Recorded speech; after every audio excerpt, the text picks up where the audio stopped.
Before we begin this incredible story, please subscribe to our channel and press the bell so you never miss another amazing true story like this one. Now let's begin. The morning sun cast long shadows across the cobblestones outside Buckingham Palace. Tourists from every corner of the world gathered behind the black iron gates, cameras ready, hoping to catch a glimpse of the famous changing of the guard ceremony. Among the crowd stood Marcus Chen, a quiet accountant from Singapore, who had saved for 3 years to bring his daughter Lily to London for her 10th birthday. Lily pressed her face between the gate bars, her eyes wide with wonder. She had read every book about British royalty she could find in their local library. The red uniforms, the bearskin hats, the precise marching, everything fascinated her. Marcus smiled at his daughter's excitement, grateful that his careful savings had made this moment possible. Near the front of the crowd, another American tourist stood with a very different attitude. His name was Brad Thompson, a loud real estate developer from Texas who wore a bright red cap with gold lettering. Brad had come to London for a business conference, but he spent most of his time complaining about everything British. The tea was too weak, the weather too gloomy, the cars drove on the wrong side of the road. Nothing met his standards. Brad held his phone high above the crowd, recording a video for his social media followers. His voice boomed across the quiet morning air. "Folks, you're not going to believe this ridiculous show I'm about to witness. Grown men playing dress-up in fuzzy hats. This is what they call tradition. Back home, we've got real heroes, not toy soldiers, standing still all day." Several tourists turned to look at him with disapproval. An elderly British couple shook their heads and moved away. But Brad didn't notice or didn't care. He was too busy performing for his phone camera, his voice growing louder with each word. The Queen's Guard stood at attention near the palace entrance. Among them was Guardsman James Mitchell, a 26-year-old soldier who had served 2 tours in Afghanistan before joining the ceremonial unit. Behind his stoic expression and red tunic, James carried memories that most tourists would never understand. He had lost 3 friends in combat. He had saved 2 more by pulling them from a burning vehicle under enemy fire. The uniform he wore now was not a costume, it was a symbol of service, sacrifice, and centuries of military tradition. James had learned to ignore tourist comments during his training. The position required absolute discipline. He could not react to jokes, insults, or provocations.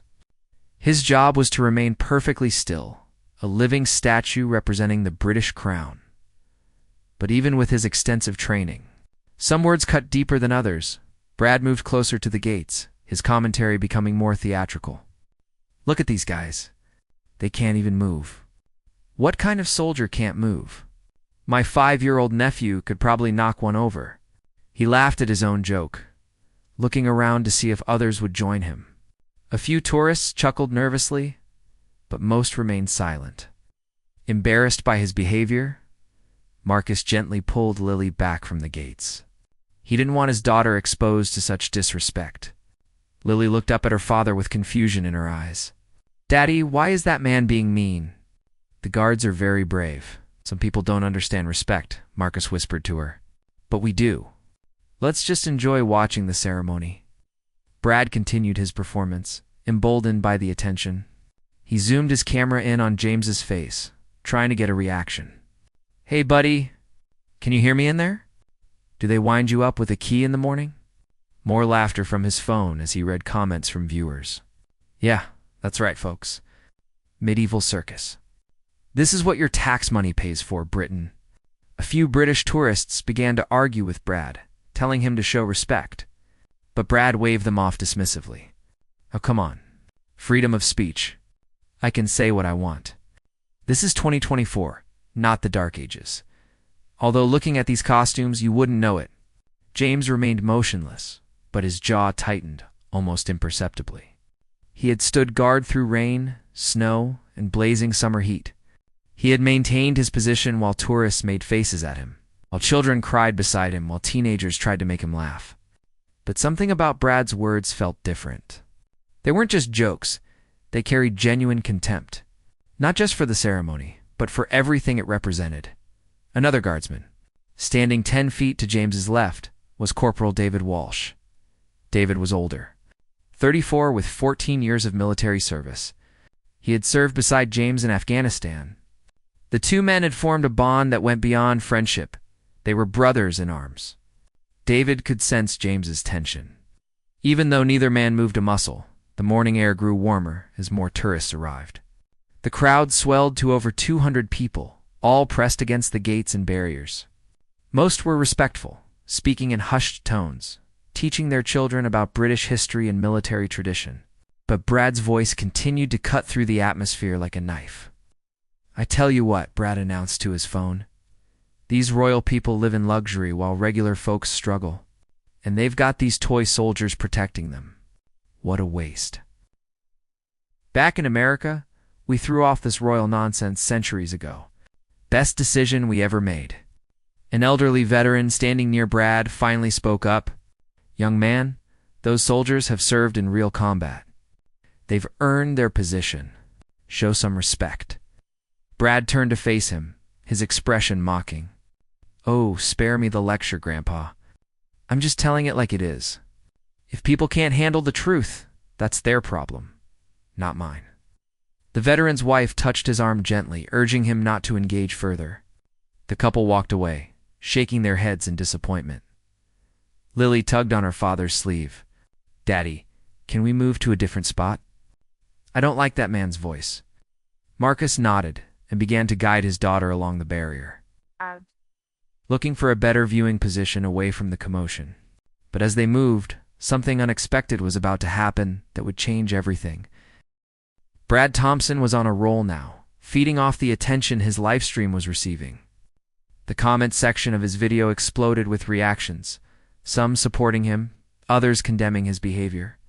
But Brad only paid attention to the comments that agreed with him, each one fueling his confidence.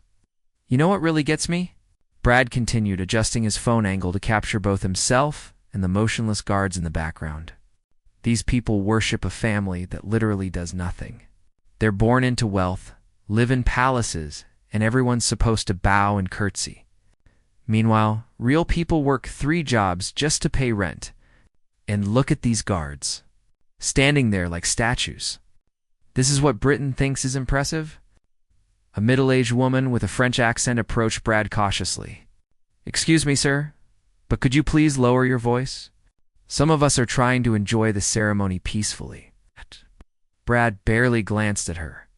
"Lady, I'm exercising my rights. You don't like it? Move somewhere else.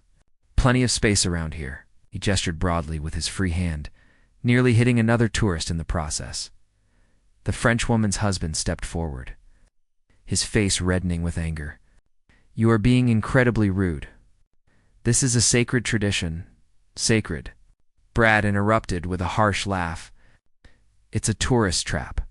That's all it is. They dress up these guys in ridiculous costumes, make them stand like mannequins, and charge people money to watch. It's brilliant marketing, I'll give them that. But let's call it what it is, a show for suckers." Guardsman James Mitchell continued to stare straight ahead, but every word penetrated his carefully maintained exterior. He thought about his grandfather, who had served in the same regiment during World War II. He thought about the military traditions that stretched back centuries. Traditions built on the sacrifices of men who had given their lives for their country. He thought about his friend Tommy, who had died in his arms in Helmand Province, whispering about how proud he was to serve. This wasn't just a costume. This wasn't just a show. Every thread in his uniform represented honor, duty, and sacrifice that people like Brad would never understand. Corporal David Walsh, standing nearby, felt a similar anger building in his chest. But both men had been trained for this. They knew that responding to provocations would only make things worse. The British Army had strict protocols. A guardsman could only break his stance under specific circumstances if someone attempted to breach security. If a medical emergency occurred, or if a superior officer gave a direct command, Brad moved even closer to the gates now, pressing his face between the bars just feet away from James. "Guard guy, I'm talking to you. Can you hear me in there? Or are your ears stuffed with cotton too?" He waved his hand mockingly in front of James's face. Several tourists gasped. A Japanese family quickly moved their children away from the scene. Marcus Chen instinctively placed his hands on Lily's shoulders, ready to pull her back if necessary. "Sir, you need to step back from the gates." A police officer finally intervened, approaching Brad with a firm but professional tone. London Metropolitan Police officers were stationed around all royal residences, and they had been watching Brad's behavior escalate for the past 15 minutes. Brad turned to face the officer, his expression shifting to one of indignation. "Officer, I'm not doing anything wrong. I'm just standing here, talking to my phone. Last time I checked, that's not a crime. You're harassing the Queen's Guard and disturbing the peace," the officer replied calmly. "I'm asking you politely to step back and lower your voice." "I haven't touched anybody." "And disturbing the peace? Have you checked out how loud this city is?" "I'm just having a conversation." Brad's voice grew even louder as if to prove his point. The officer's partner joined him, and together they formed a subtle barrier between Brad and the gates. "Sir, we can discuss this calmly, or we can discuss it at the station. Your choice." For a moment, Brad seemed to consider his options. His livestream viewers were now in the thousands, all watching the confrontation unfold. He could see this becoming viral, spreading across social media platforms, making him temporarily famous. The thought excited him. All right, Brad said, raising his hands in mock surrender. "I'll step back, but I'm not stopping my video. That's my right." He moved backward several feet, but his phone remained pointed at the guards, and his voice remained loud enough for everyone to hear. "See this, folks?" Brad narrated to his camera. "This is what happens when you question authority in these old monarchies. They send the police after you for having an opinion. But we're not in some dictatorship. I can say what I want." The police officers exchanged glances but didn't respond. They had dealt with difficult tourists before, and they knew that engaging in arguments usually made situations worse. They maintained their position, watching Brad carefully. An older British gentleman wearing a military veteran's pin on his jacket approached the officers. He spoke quietly, but his words carried weight. "Officers, I served in the Royal Navy for 28 years. I've seen a lot in my time, but this kind of disrespect in front of our guardsmen, it's shameful. Is there nothing more you can do?" One officer replied respectfully, "Sir, we appreciate your service, and we understand your frustration. But unless he breaks a specific law, our hands are somewhat tied. We're monitoring the situation closely." The veteran nodded slowly, understanding, but clearly disappointed.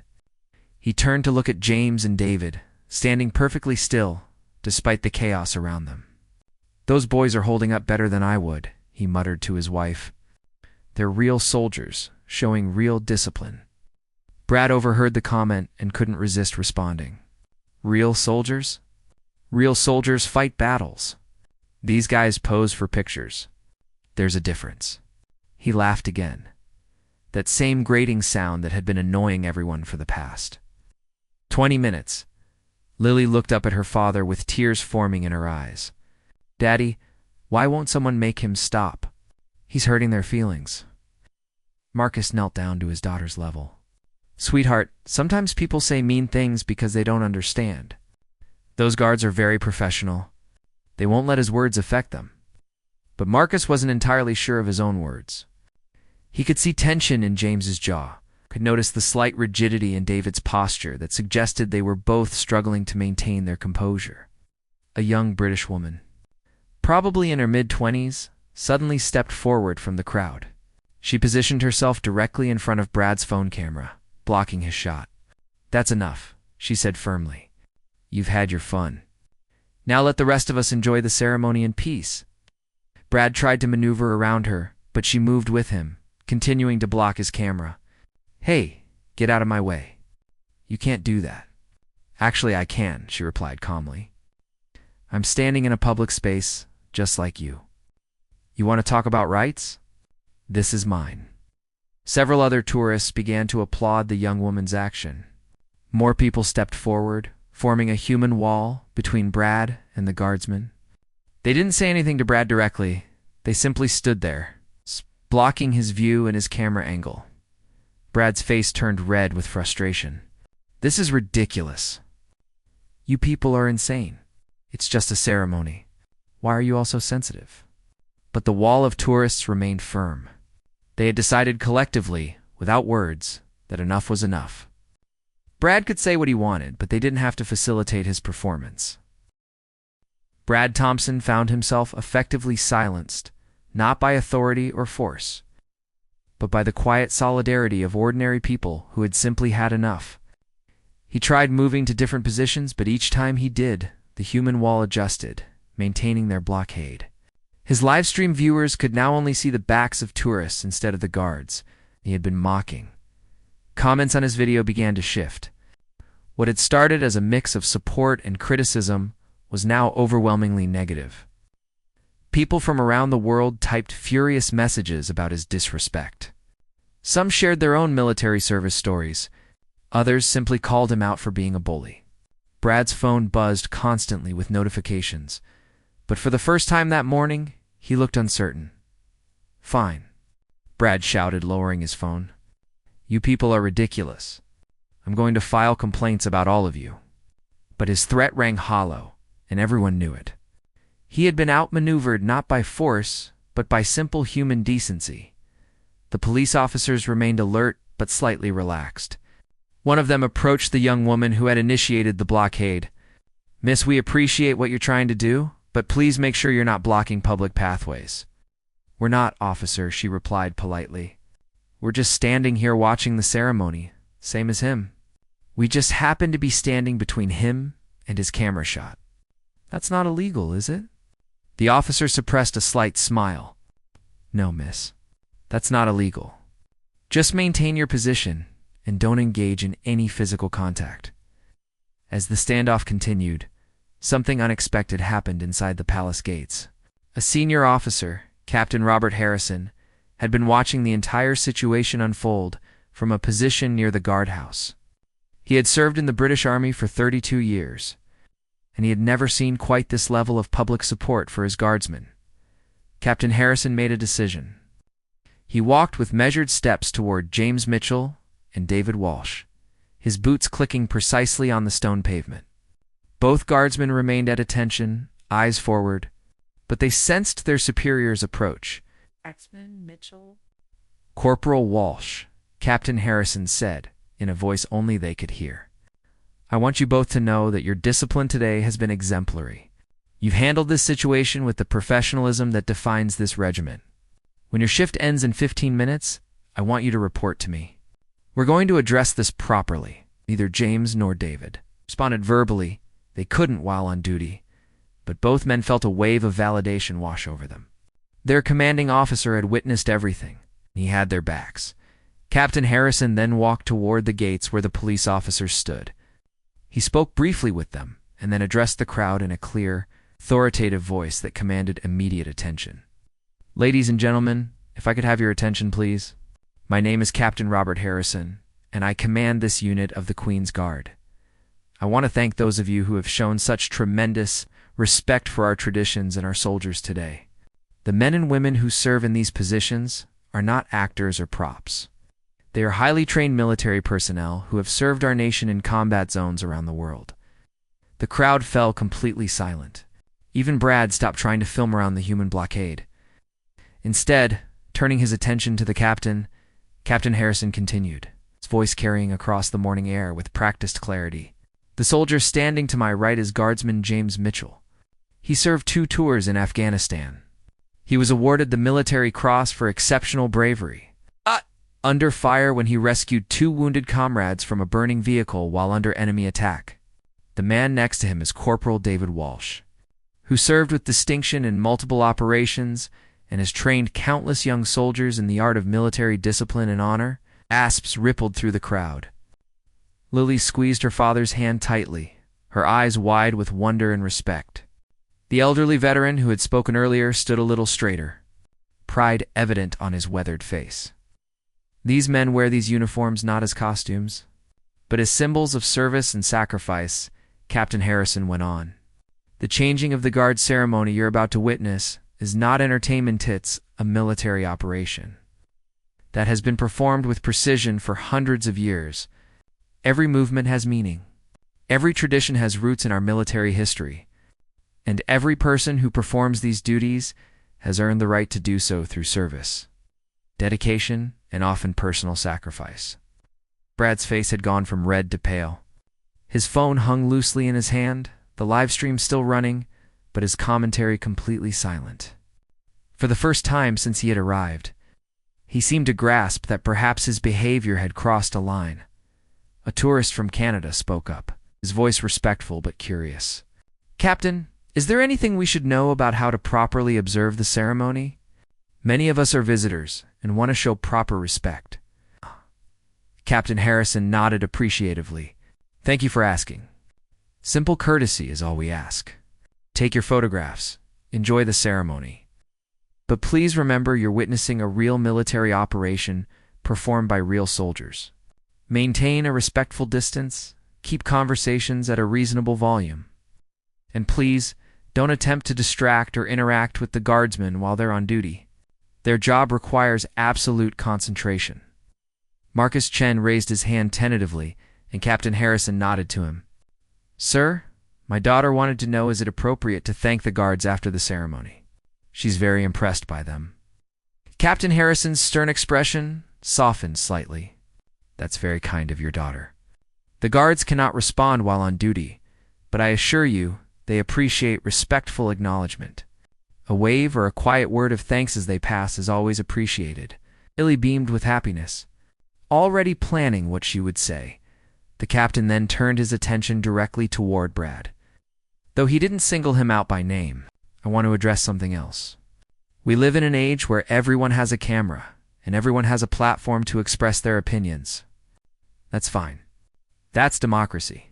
But I would ask anyone who chooses to criticize or mock what they see here today to consider this. The freedoms that allow you to speak your mind, to travel freely, to express dissent, those freedoms exist because people in uniform chose to defend them, sometimes with their lives." The weight of those words settled over the crowd like a heavy blanket. Several people wiped at their eyes. The French couple who had confronted Brad earlier held hands tightly, nodding in agreement. "The soldiers you see before you have faced real danger," Captain Harrison concluded. "They've lost friends. They've experienced things most civilians will never have to endure. When their military service brought them home, many chose to continue serving in ceremonial roles, not because it's easy or comfortable, but because they believe in duty, honor, and tradition. So yes, they stand still. Yes, they wear historic uniforms. But never mistake ceremony for weakness or tradition for irrelevance."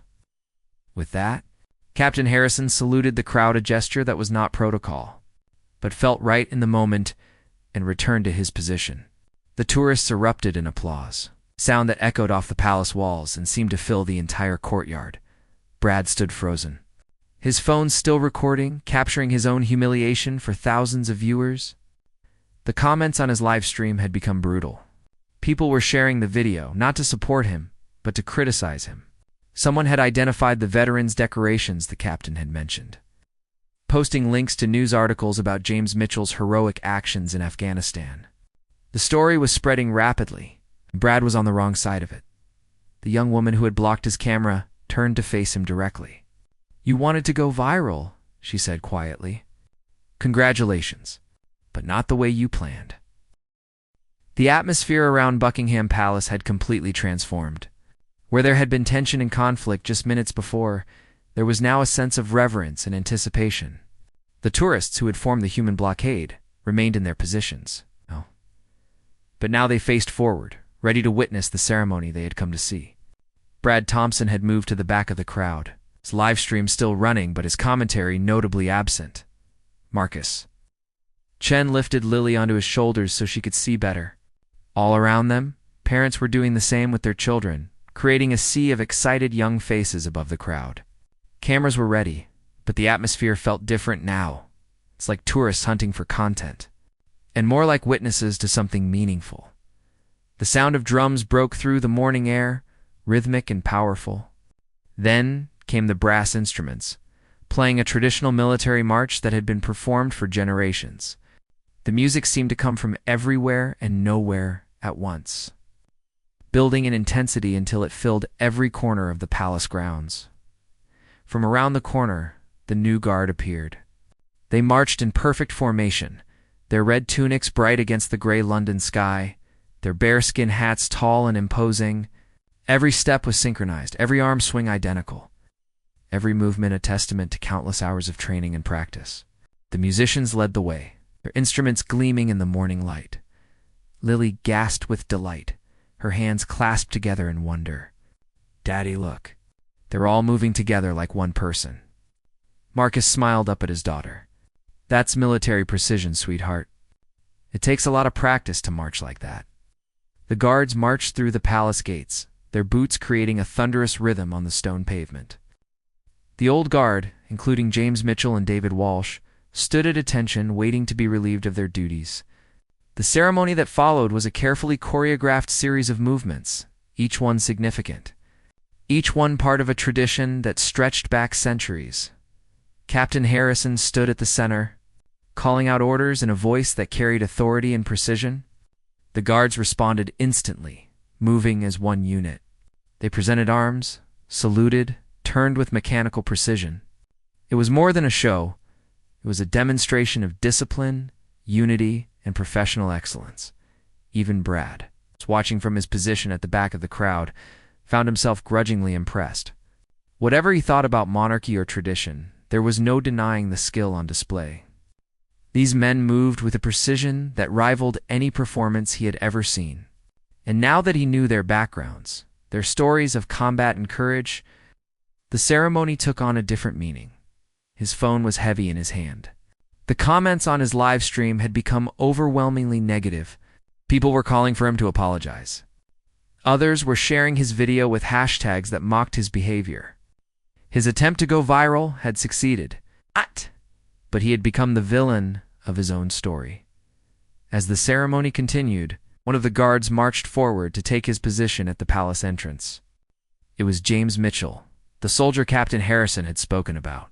The crowd watched in awed silence as he moved to his post, each step perfect, bearing proud despite everything that had happened that morning, an elderly woman standing near.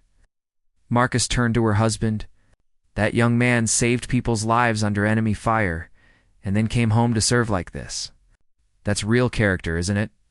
Her husband nodded, emotion visible in his eyes. "They're all heroes, every one of them. And they don't do it for thanks or recognition. They do it because it's who they are." The ceremony reached its conclusion. The old guard was officially relieved of duty. But before they marched away, something unexpected happened. Captain Harrison stepped forward and addressed the crowd again.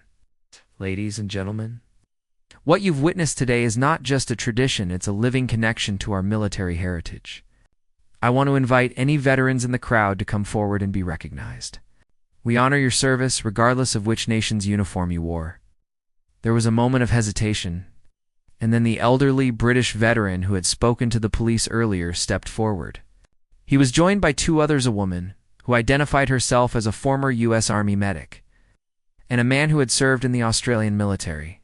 They walked to the gates with dignity. The current guards saluted them in unison. The crowd erupted in applause again, this time even louder than before. People were crying openly now, moved by the display of respect and solidarity. Military service transcended national boundaries in that moment. It was about sacrifice, courage, and commitment to something larger than oneself. Brad watched all of this unfold, and something inside him shifted.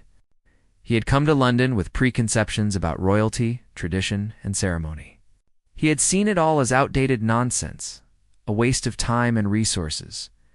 But watching these veterans being honored, seeing the emotion on people's faces, hearing the stories of real courage and sacrifice, it had forced him to reconsider. He thought about his own life. He had built a successful real estate business. He made good money. He had nice things. But what had he actually sacrificed?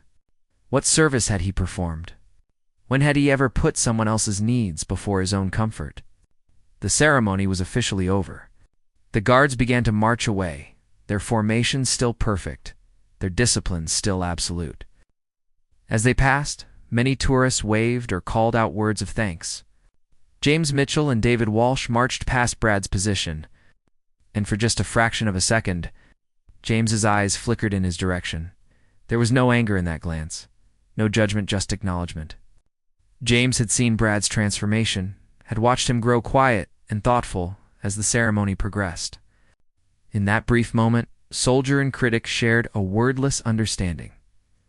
After the guards had departed, the crowd began to disperse slowly. Many people lingered, talking about what they had witnessed, sharing their own thoughts and feelings. Marcus set Lily back down on the ground, and she immediately tugged at his sleeve. "Daddy, can we come back tomorrow? I want to see them again." Marcus laughed gently. "We'll see, sweetheart, but I think once was pretty special, don't you think?" Lily nodded enthusiastically, but her expression turned serious. "That man who was being meaned, you think he learned something today?" Marcus glanced over at Brad, who stood alone, staring at his phone with a troubled expression. "I think maybe he did, Lily. Sometimes people need to see something important to understand it." The young woman who had blocked Brad's camera approached the police officers to thank them for their patience. They smiled and assured her that she had handled the situation perfectly. "You showed more discipline than some of our recruits," one officer joked. "Ever considered joining the force?" She laughed and shook her head, but the compliment clearly pleased her. As she walked away, several other tourists approached her to express their gratitude. She had become an unexpected hero of the morning. Someone who stood up for what was right, without resorting to aggression or anger.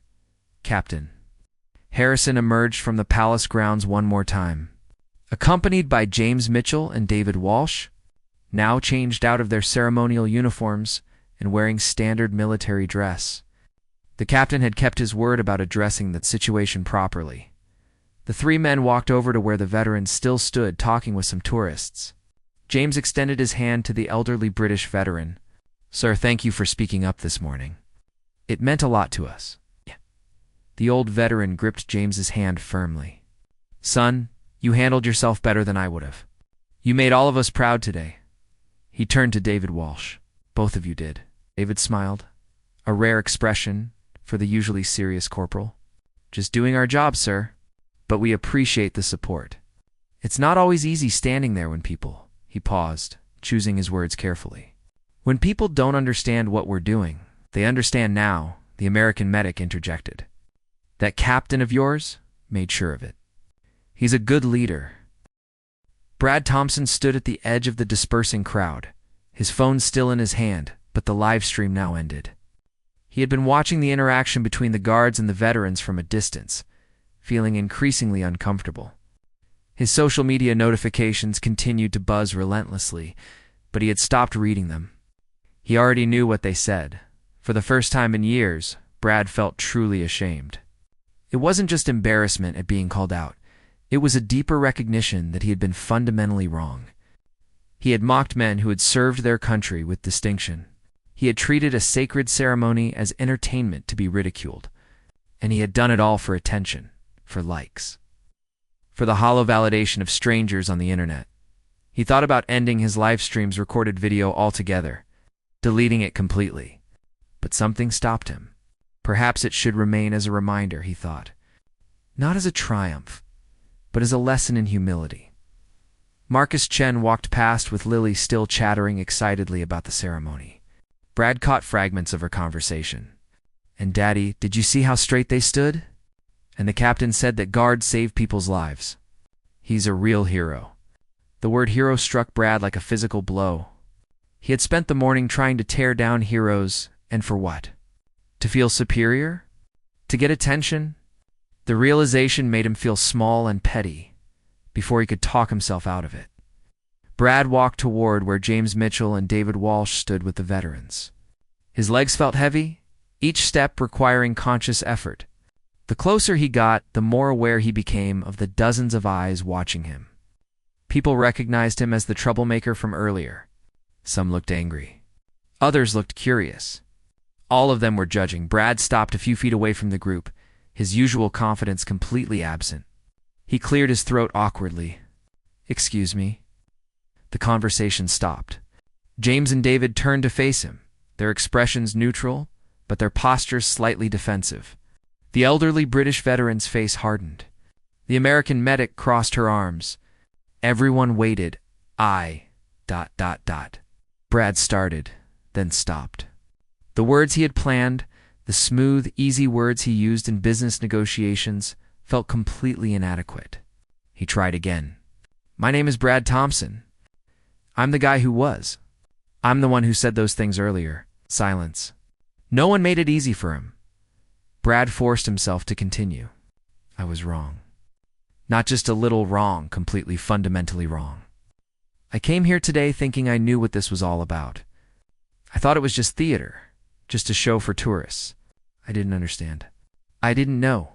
Paused, struggling to find the right words. I didn't know about your service. I didn't know about what you've sacrificed.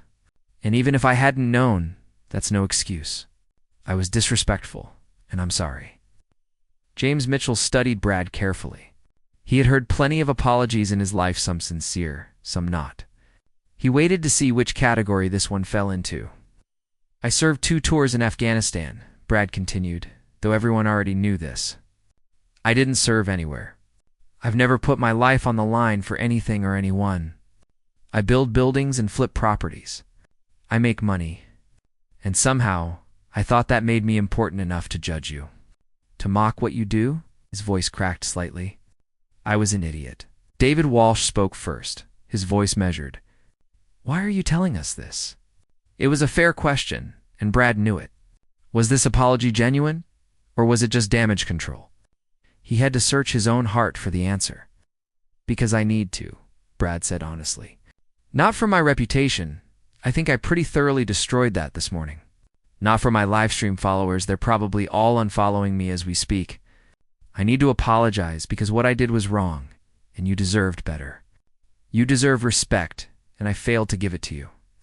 The elderly British veteran stepped forward, his weathered face serious. Young man, do you know why your words hurt so much? It's not because we're thin-skinned.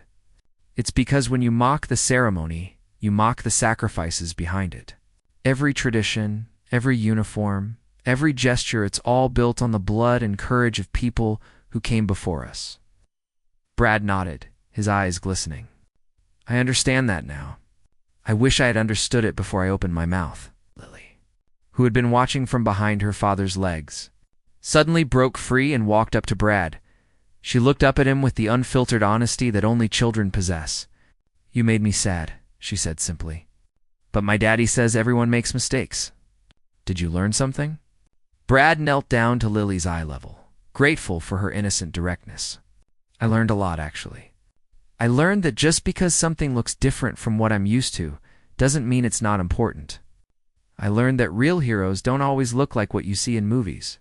And I learned that respect costs nothing, but disrespect can cost everything. Lily considered this seriously, then nodded. Okay? My daddy also says that when you make a mistake, you should try to fix it. Can you fix it? The question hung in the air, simple but profound. Could he fix it? Could he undo the damage he had caused? James Mitchell finally spoke, his voice calm but firm. Mr. Thompson, I appreciate your apology. I do, but words are easy. What matters is what you do next. You have a platform, you proved that this morning. The question is, what will you use it for? Brad stood back up, meeting James's gaze directly. You're right. I do have a platform. Not a huge one, but enough. And I've been using it to tear things down, to complain, to mock. Maybe it's time I used it to build something up instead. David Walsh uncrossed his arms slightly, his posture relaxing just a fraction. What does that mean exactly? It means I'm going to post a proper apology, not for damage control. But because people need to know the truth, Brad said, his conviction growing as he spoke. It means I'm going to share the real story of what happened here today.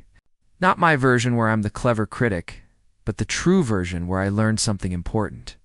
And it means I'm going to use whatever influence I have to encourage people to respect military service and tradition, even when they don't fully understand it.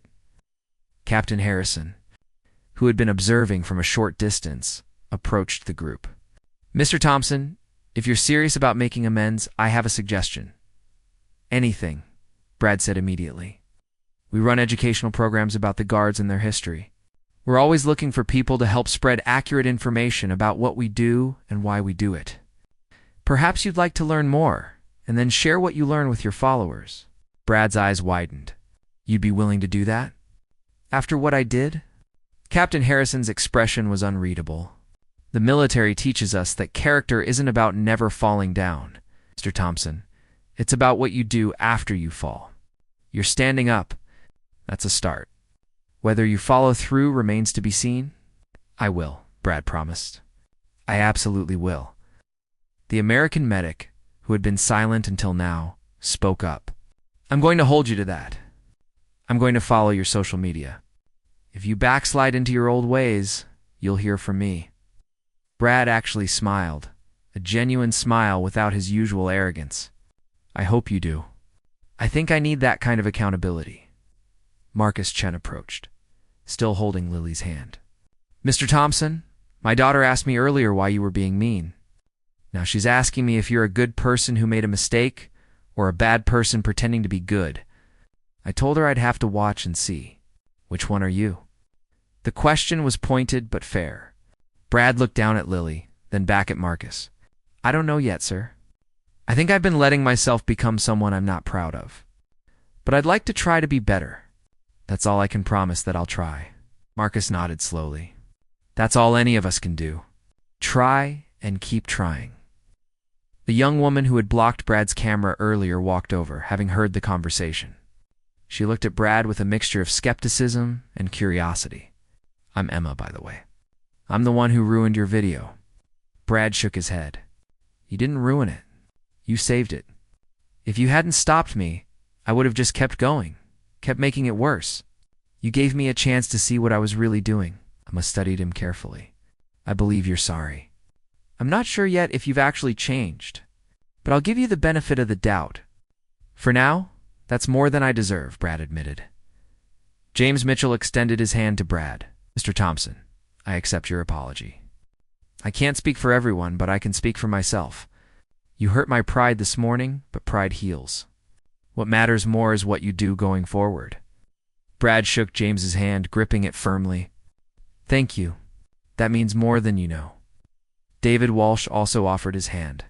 Second chances are important. Don't waste yours. I won't, Brad said. Shaking David's hand as well, the elderly British veteran was the last to approach. Brad, he looked the younger man up and down, his experienced eyes seeing past the surface. I fought in conflicts you've only read about. I've seen men at their worst and at their best. Right now, you're somewhere in between. The question is, which direction you're going to move. Brad met the veteran's gaze steadily. I hope it's toward better, sir. I really do. The old man nodded once, then extended his hand. When Brad took it, the veteran's grip was surprisingly strong. Then I wish you well on that journey, son. It's not an easy one, but it's worth it. As the handshake ended, Brad felt something shift inside him. It wasn't a complete transformation. He knew that real change would take time and effort. But it was a beginning, a first step on a different path than the one he had been walking. Captain Harrison checked his watch. Gentlemen, we need to get back to base. Mr. Thompson, I'll have my office contact you about those educational programs. I expect to hear from you within the week. You will, sir? I promise, Brad replied. As James and David prepared to leave with Captain Harrison, tourists who had witnessed the entire exchange began to applaud again. This time, the applause was for something different, not just for military tradition, but for human reconciliation. For the possibility of growth and change, for second chances. 3 months had passed since that memorable morning at Buckingham Palace. Brad Thompson sat in his hotel room in London, preparing for what might be the most important video he had ever made. On his laptop screen was the edited footage from his original live stream, the mocking comments, the confrontation, the captain's speech, and his eventual apology. He had watched it dozens of times, and each viewing was still uncomfortable. But discomfort, Brad had learned, was often the price of growth. His social media following had changed dramatically. He had lost about 30% of his original followers, people who had enjoyed his confrontational style, and saw his transformation as weakness or betrayal. But he had gained new followers, different ones. Veterans, educators, historians, and people who appreciated authenticity and the courage to admit mistakes. Brad opened a new recording window and positioned his camera. Behind him, visible on the wall, was a framed photograph that Captain Harrison had given him. It showed James Mitchell receiving his military cross for valor. Brad had placed it there deliberately, a constant reminder of what real courage looked like. "Hello, everyone," Brad began, his tone completely different from the brash confidence of his old videos. 3 months ago, I made a video that changed my life. Not in the way I planned, but in a way I desperately needed. He clicked to show clips from the original incident. I went to Buckingham Palace thinking I was clever, thinking I was brave for speaking truth to tradition. I mocked the Queen's Guard. I disrespected their ceremony. I treated serious military service as if it were a joke for my entertainment. Brad paused, letting the weight of his words settle. I was wrong. Completely, inexcusably wrong. But this video isn't just another apology. I've apologized. I meant it then, and I mean it now. This video is about what I've learned since that day. Over the following minutes, Brad shared his experiences from the past 3 months. He had taken Captain Harrison up on his offer, and had spent time learning about the Queen's Guard, their training, their history, and their significance. He had interviewed veterans from multiple countries. He had researched military traditions around the world. I learned that the ceremony I mocked isn't just pageantry, Brad explained, showing footage from his educational sessions. Every movement has meaning. The way they march, the way they hold their weapons, the precision of their timing. It all comes from military necessity adapted into tradition. These aren't actors in costumes. They're soldiers maintaining standards that were developed through centuries of actual combat experience. He showed clips from his interview with James Mitchell, who had agreed to speak with him on camera. James had shared stories from Afghanistan, not the heroic moments that made headlines, but the quiet ones, the fear, the camaraderie, the weight of responsibility for the lives of others. James told me something that really stuck with me, Brad continued. He said that standing guard at Buckingham Palace isn't easier than combat, it's just different. In combat, you can move, react, fight. Standing guard requires a different kind of strength. You stand still while people mock you, test you, try to break your concentration.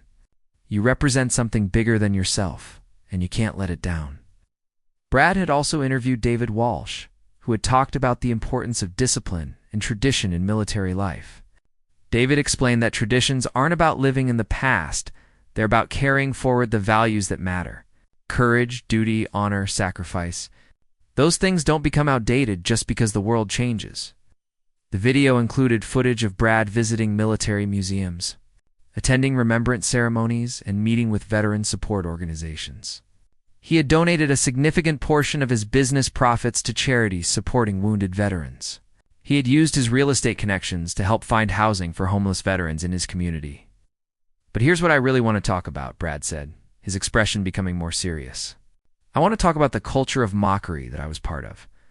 We live in a world where tearing things down gets more attention than building things up, where cynicism is seen as intelligence and respect is seen as weakness, where people compete to be the most sarcastic, the most dismissive, the most brutally honest about things they don't understand. He leaned forward, speaking directly to the camera. I was that person. I built my entire online presence on being critical, on finding fault, on mocking things that other people valued.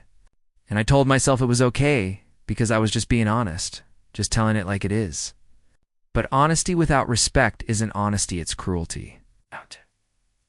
Brad shared messages he had received over the past 3 months. Some were from veterans thanking him for his changed perspective. Others were from people who had been inspired by his transformation to examine their own behavior. A few were from people who had been planning to visit London and, after watching his videos, had developed a new appreciation for what they would see there. But not everyone was happy with my change, Brad acknowledged. I've gotten plenty of messages telling me I've gone soft, that I've been brainwashed, that I'm betraying my authentic self.